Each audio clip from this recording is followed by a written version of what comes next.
Hi everyone. Welcome to Silly Suffix. Maybe one day I'll be able to pronounce my own show. Maybe this should be the theme tune. One day I will be able to pronounce my own show. But for now, let's just Silly Sapphic Snowflake Show. Yeah. That was ad lib. That honestly, Christmas number one. Let's go. Hi, long time no speak. I'm so sorry. I've been away for 2 weeks. I was living at my girlfriend's sister's house while she was away on holiday. And when you're looking after kids and in another house, I obviously can't use my beautiful studio, aka my bedroom. And I didn't bring my, you know, lights and microphone. I think that's a bit much. So you just had a break, even though you'd already only had 2 episodes. But here we are. All right, I'll stop making excuses. Hello once again. For those of you who are new, I'm Em. I'm a 31-year-old lesbian, bit of a gender bender. I love being silly. I'm trying my hand at stand-up comedy, and I'm definitely a snowflake. Definitely sapphic. So this is what my podcast is about: silly stuff, sapphic stuff, and snowflake stuff. Did you see I really bossed the pronunciations then? Maybe in years' time, instead of seashell, she shall, whatever that thing is, it's going to be silly sapphic snowflake. Watch this space. Anyway, hi, how are you? Hope you've been good in these last 2 weeks. I have an iPad with me today. I'm just gonna play games while I'm recording. No, I'm joking. Because it's been 2 weeks, I had loads of stuff that I wanted to talk about. So I planned the episode. I planned a couple of episodes so that because there's just so much goes on. You know what I mean? In 2 bloody weeks, so much goes on.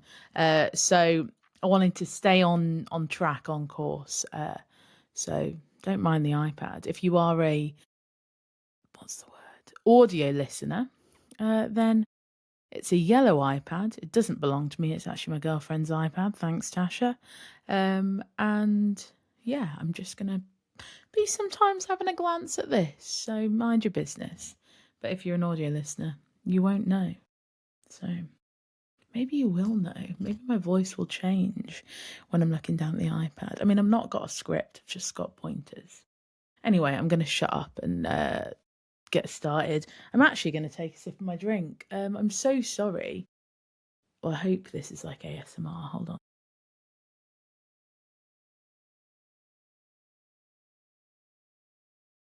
I don't actually drink my drink like that.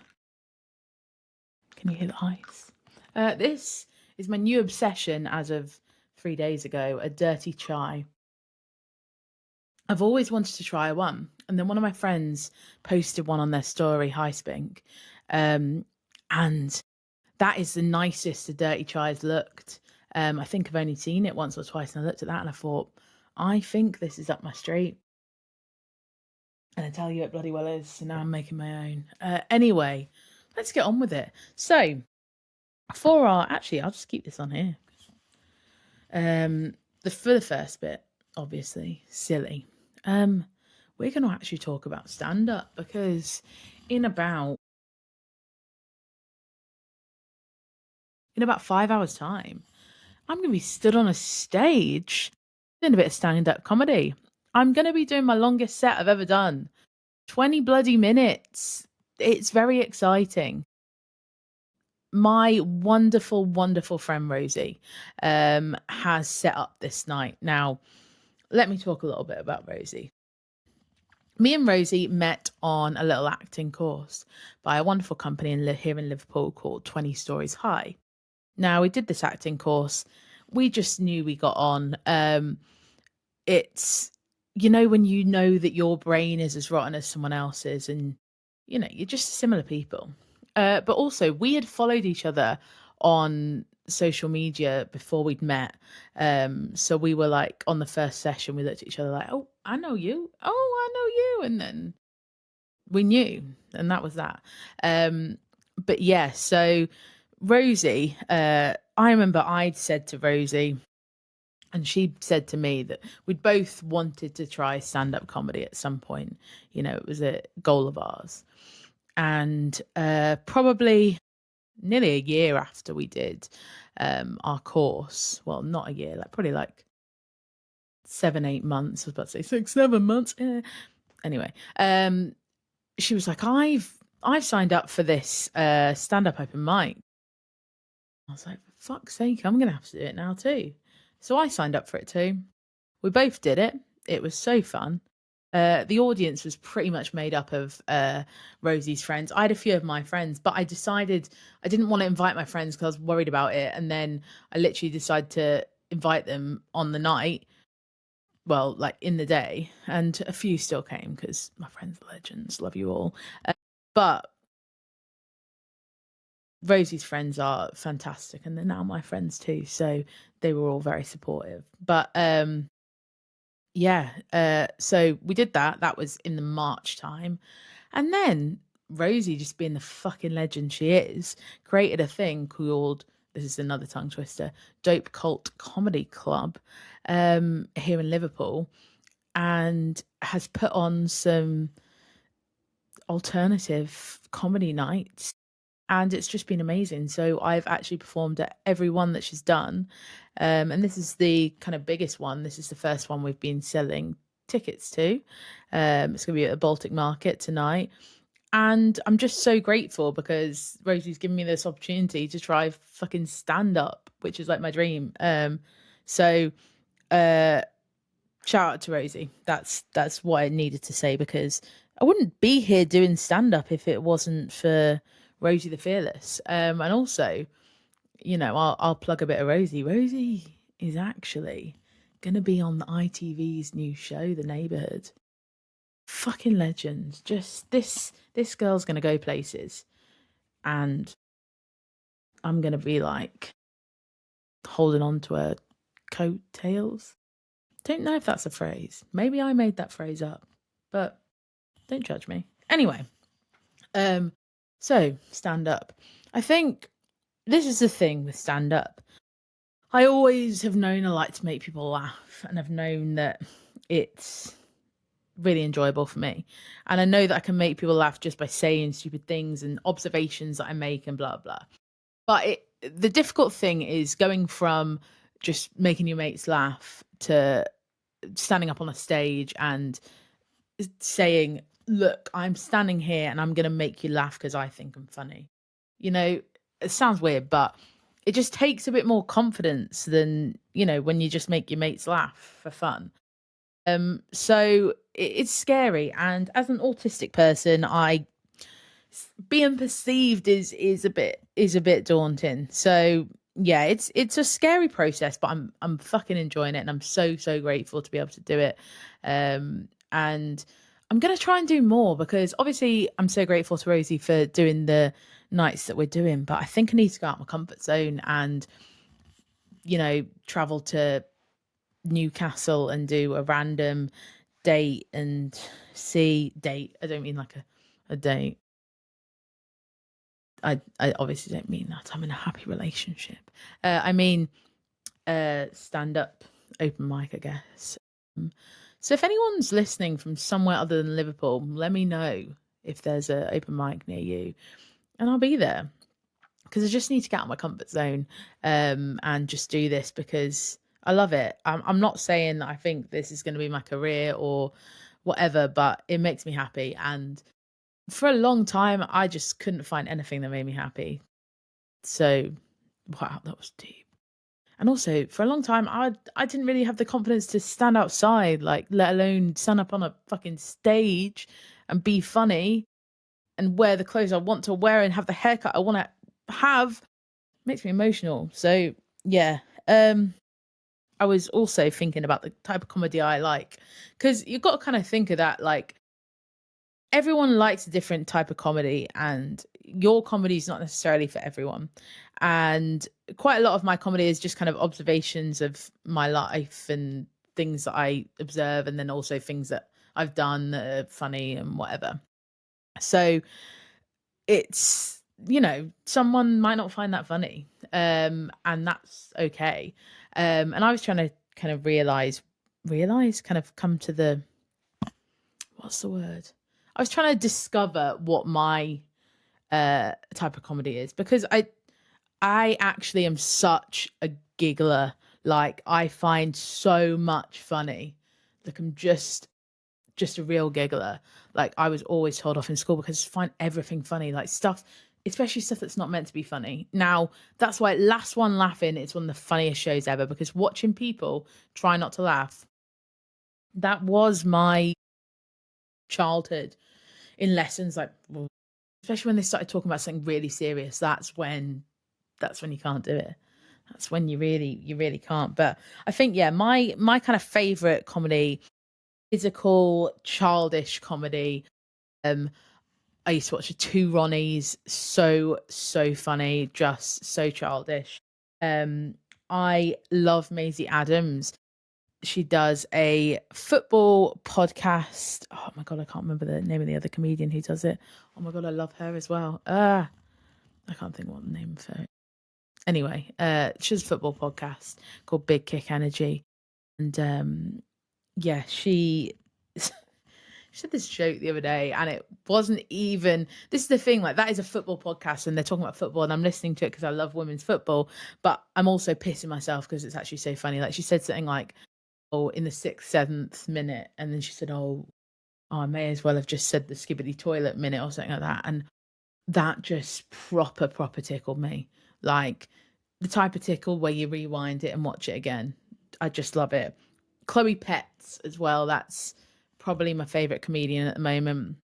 She made me absolutely howl with her sketch about Boss Man. I have made that observation so many times. When I go in to a chicken shop or a chip shop or an offie and they call me Boss Man, wow. Um, and that just made me absolutely howl. She is just a fucking legend. There was the Hannah Gadsby special that she did, I think it was called The Gender Agenda.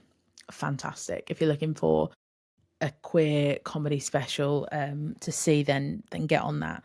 I also haven't watched any of SNL yet, and I've always loved SNL America. I've just thought it was the funniest thing, and I followed a lot of the comedians from there and the writers, and I can't believe I've not watched a British one yet. But I don't have Sky, and I don't know how to watch it otherwise. I don't just want to watch clips. I want to watch it the whole way through. So if anyone knows, I am prepared to pay, but I'm not prepared to bloody buy Sky. Like, that's like literally like £7 million a month, and I wouldn't use it.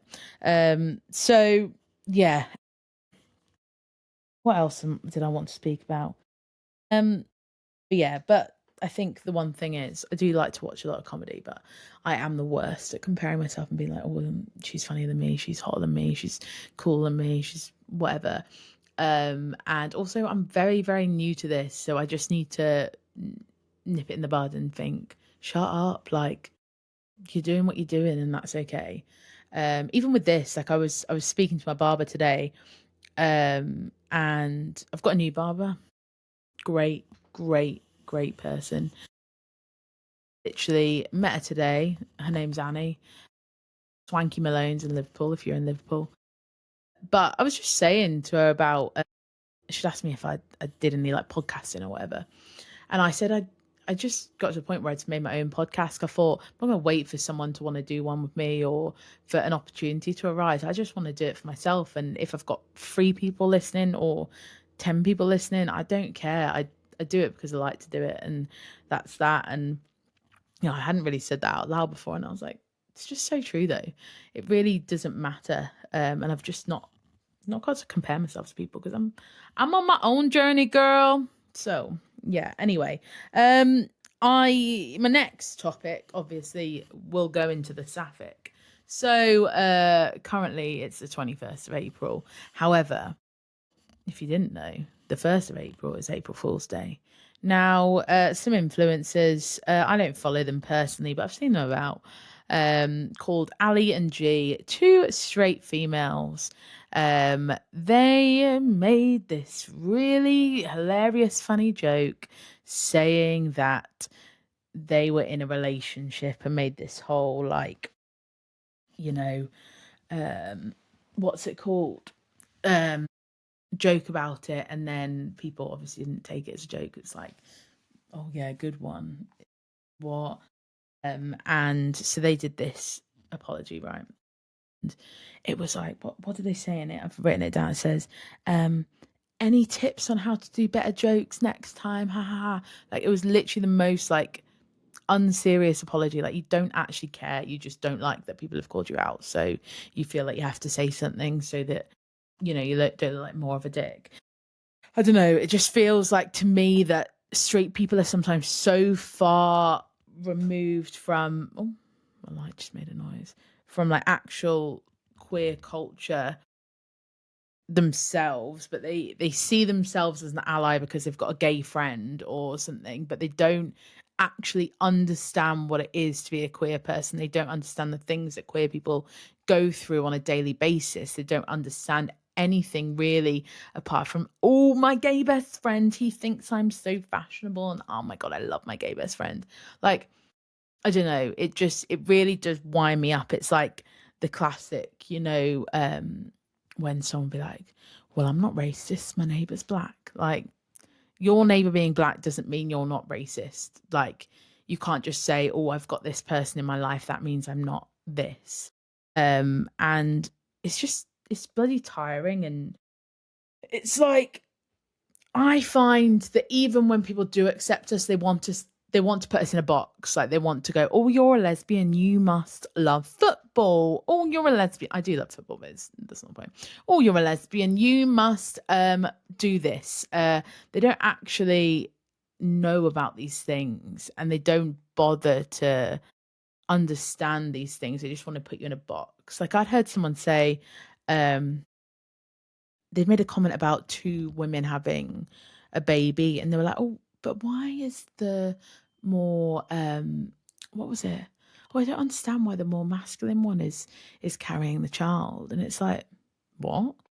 Like, it's like they want to put us in a box with that. Like, they're trying to make that, a more masculine presenting person the man in this. And sorry, yeah, the more female presenting person has to carry the baby. Like, it is bizarre. Like, stop putting us into these things. And I think it's so easy for people to say, oh, I'm not homophobic, but they don't realize the systems and the way that they live their life. There's so many things that are made to suppress us, and they're kind of just blind to it until someone close to them is affected by it, and then they're like, oh, I should have done something sooner. I think to me, I know that I will try as much as I can to be anti-racist. So I know that it's not good enough just not being racist. I've got to call people out and really do my best, attend protests, you know give myself more knowledge on things. But I don't think people do that with the queer community. I mean, a lot of people do. Don't get me wrong, there are allies who really are allies. But I just think a lot of it is very performative, especially with these straight girl influencers. And it just really winds me up because I think, I'd watched a couple of other videos and I thought, oh, they seem a bit funny. But then I think, fuck you. Like, you're so ignorant. And yeah, just pisses me off. But I think it's also, the thing is, this is all learned behavior. And if our school systems were different, if, we were educated on things, and this didn't need to happen. Like, if kids understood that queer people exist, you wouldn't have so many kids who felt like they couldn't come out, and you wouldn't have so many young suicides that happen with trans youth. And, it's these systems and these things that are built from birth that mean that people come out and they're ignorant and they're homophobic and they're racist. And it's just upsetting. Now I follow a gorgeous creator on TikTok. They're called Queer Mama. Sorry if I get any of this wrong, but them and their partner have two kids, I believe. And she speaks about the fact that she was donor conceived and that her children are donor conceived, and she likes to use that language around them so that they understand.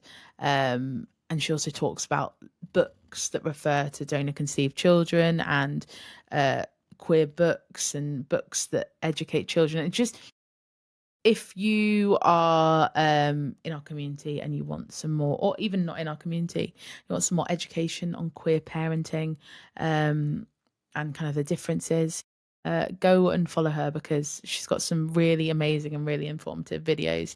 And I'm lucky enough to live near a gorgeous bookshop in Liverpool, called News from Nowhere, which is, I'm going to say, like a queer and political, what's it called, bookshop. And they have a whole kids section at the back, which has things from, you know, kids learning about Hanukkah, or kids learning about Eid, to kids learning about same-sex parents and donor conception and things like that. It's so nice that we have a place like that. However, I was also pleasantly surprised. I'd gone to get my goddaughter some books from the Works, and they do like a deal where you get like 10 books for £5 or something. It's ridiculous. I feel like that's probably made up, but it was something good. And there was loads of books about people with two mums and people with two dads, and I was very pleasantly surprised. So, you know, it's not all bad. There are some companies that are willing to move with the times. But shall we move on to Snowflake? Now, I have quite a big, don't get me wrong, so many things that have happened in the news and whatever. I'm going to have to cover them in other podcasts, but I'm going to talk about Scott Mills. Now, I don't know, since I planned this podcast, I don't know if anything else has come out. I've not really kept up with it. But if you're not from the UK or don't know who he is, Scott Mills is a gay man in his 40s, 50s, I'm going to say. He was very big on Radio 1. He was very big at the time, around late 90s, early 2000s. I'm pretty sure he did the chart show, because I remember listening to the chart show when I was a kid. And at the time that was huge, because that was, you didn't just go on the internet to find out who's number one or whatever. You all listened in. And anyway, it's, with the fame and the power, apparently makes you a nonce, because much like a lot of men who had a taste of fame at that time, he now has allegations of serious sexual offences against a teenage boy. Now, a lot of people, as always, are victim blaming. They're saying, well, if it's in the late 90s, early 2000s, why has it just come out now? People always try to get money, blah, blah, blah. So basically, it's reported that the allegations came out in 2016. Then there wasn't enough evidence to press charges, so it was let go. And obviously, both the BBC and Scott Mills have kept this hush-hush, which is ridiculous. And I 100% believe that if you were 100% innocent, you would just publicize what was going on, and go for the person saying it was a defamation of your name. Because if someone was accusing you of something you know you didn't do, you would make it public. Because if you would know that you're right. Do you know what I mean? And also, if you're hiding like something like this, and it's not affecting your mental health, and you're just going around, you're presenting your radio shows, you're presenting your TV shows, you're doing whatever you want, and you've assaulted a child, it doesn't sit well with me. And that child, that teenager, you know, they're going to go into adulthood and they have to listen to your voice on the radio and the TV, and you just don't care. Like, that's bizarre to me. Like, I just think do you not feel guilty? But I'm not surprised at the BBC, to be honest. But imagine knowing you were hiding that, or like the big bosses and stuff. Imagine knowing you were hiding the fact that someone was a nonce and still giving him a job. Just, it's bizarre, but they clearly have no empathy with the shit that companies like the BBC cover up. And I think that's the thing with loads of these like billionaire dickheads. They're so far removed from reality that they don't have an ounce of empathy for anyone. They just have this selected empathy for probably their family and their friends. They don't care about anyone else. But yeah, I also think, I guess the lack of evidence thing, I would think, like, what sort of evidence would you have back in those days? Like, wasn't really a mobile phone thing. Nowadays you'd have messages, you'd have all those receipts.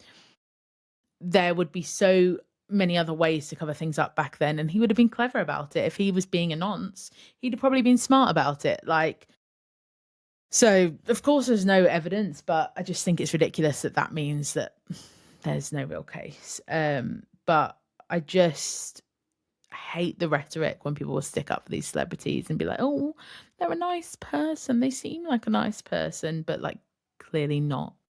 Like, you can seem like a nice person all you want. Like, you can see, like, I mean, I don't think Trump looks like a nice person, but when, something happens and Trump will give a bit of money to someone, stand there with someone and be like friendly to them for a second. Anyone can act friendly and act nice. Like, it doesn't mean that they're a good person. And I mean, I'm also saying there's a possibility, right, that he didn't know this guy's age. I sometimes think, bloody hell, like, when teenage boys have like a full beard and they're about 7'2", like I'm like, you look 34.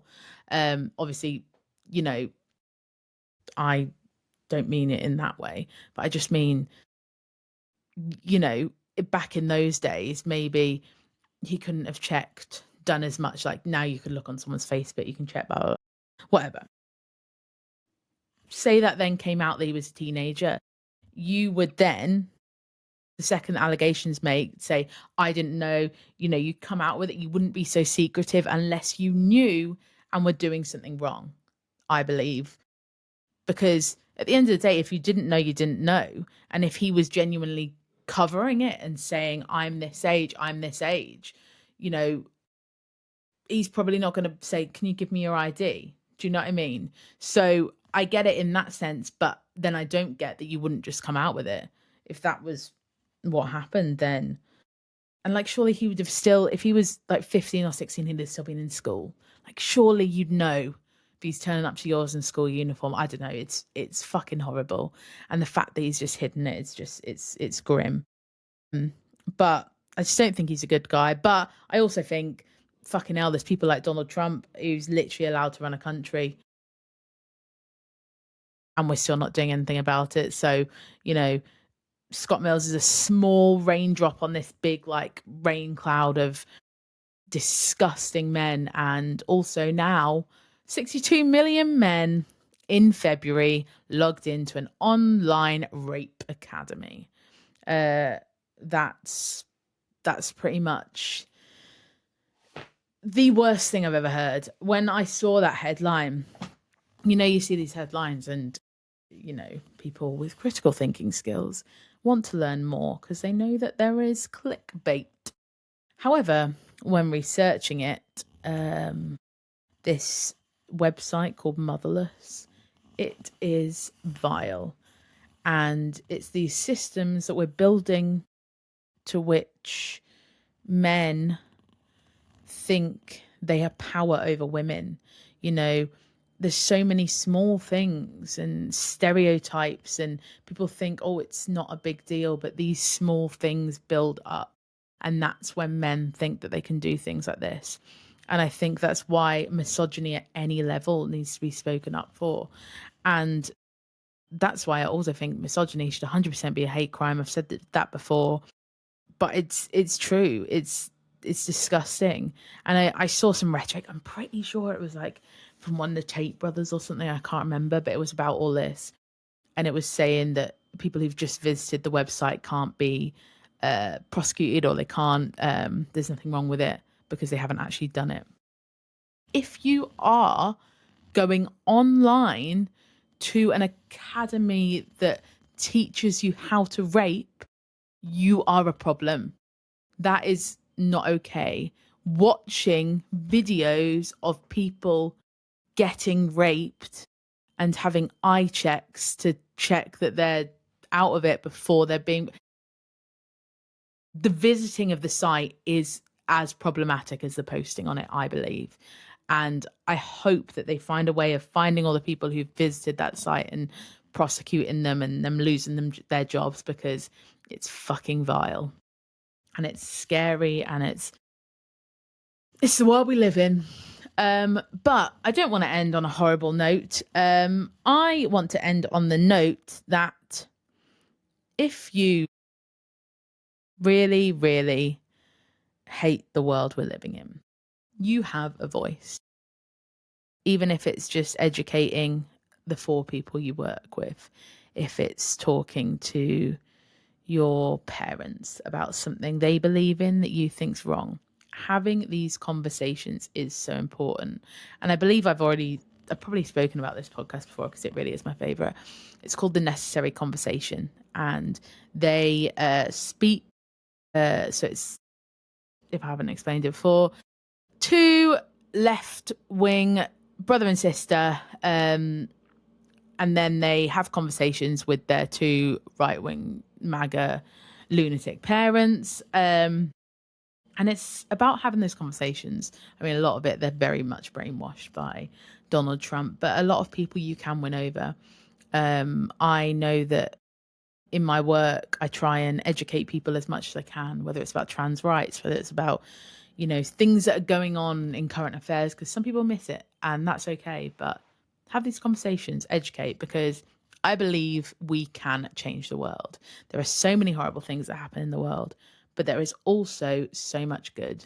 We are all gorgeous human beings, and we can change this world, and we can change the narrative. And even if it's just changing the small section of the world that we live in, that's okay. And I sometimes do feel disheartened that I can't do more to change more of the world, but we can only do what we can do. So do as much as you can. Educate yourself, educate others. And yeah, I will see you next week, maybe. I'm not going away again. So next week for another episode of Silly Sapphic Snowflake. Love you all. Bye.